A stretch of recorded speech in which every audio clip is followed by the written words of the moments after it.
عباس علمدار کا دن واقعاً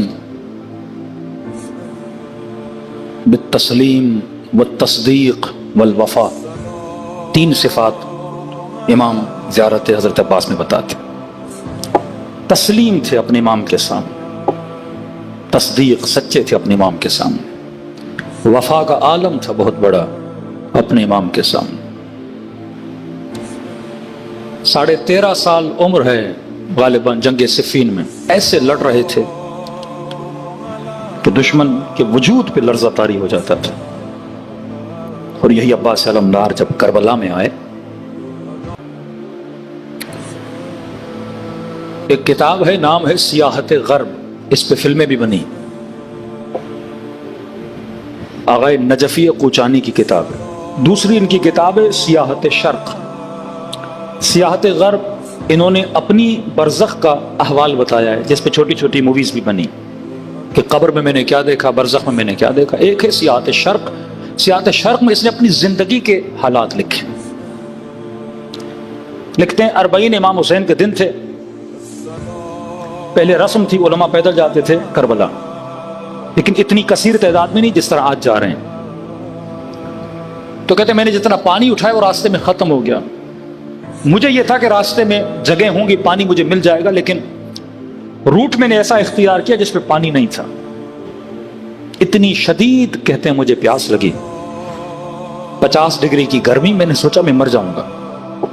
کہتے چلتے چلتے تھکتے تھکتے بالآخر مجھے امام حسین کا روزہ نظر آیا. اب جیسے امام حسین کا روزہ دیکھا تو میں نے مولا کی طرف دوڑنا شروع کیا تاکہ جلدی پہنچوں.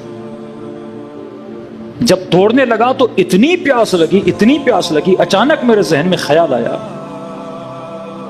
کہ اسی راستے سے سیدانیاں بھی گئی تھیں. امام حسین العابدین نے برداشت کر لیا ہوگا، بی بی زینب نے برداشت کر لیا ہوگا. میں سوچ رہا تھا چھوٹے بچوں نے پیاس کیسے برداشت کی ہوگی اتنی گرمی میں. شیخ نجفی کہتے ہیں بس یہ سوچنا تھا، میری آنکھوں سے پردے ہٹائے گئے اور مکاشفہ ہوا. اللہ نے مجھے کربلا کا ایک منظر دکھایا جس پہ میں آج تک پوری زندگی کہتے ہیں روتا رہتا ہوں. کون سا منظر تھا؟ وہ شام غریبہ کا منظر تھا کہ خیموں کو آگ لگ گئی ہے اور بچے خیموں سے بھاگ رہے ہیں. بعض بچوں کے کرتوں پہ آگ لگی ہوئی ہے، کوئی بیوی ہے جو ان کی آگ کو بجھانے کی کر رہی ہے.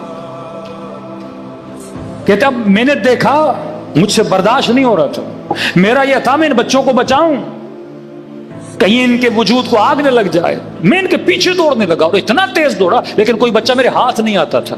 منظر دیکھ رہا ہوں، تڑپ رہا ہوں، رو رہا ہوں، گریا کر رہا ہوں. کہتے اس طرح دوڑتے دوڑتے میرے پاؤں پتھروں پہ جاتے تھے، میرے پاؤں سے خون بہ رہا تھا لیکن مجھے ہوش نہیں تھا، یہاں تک کہ میں بے ہوش ہو گیا.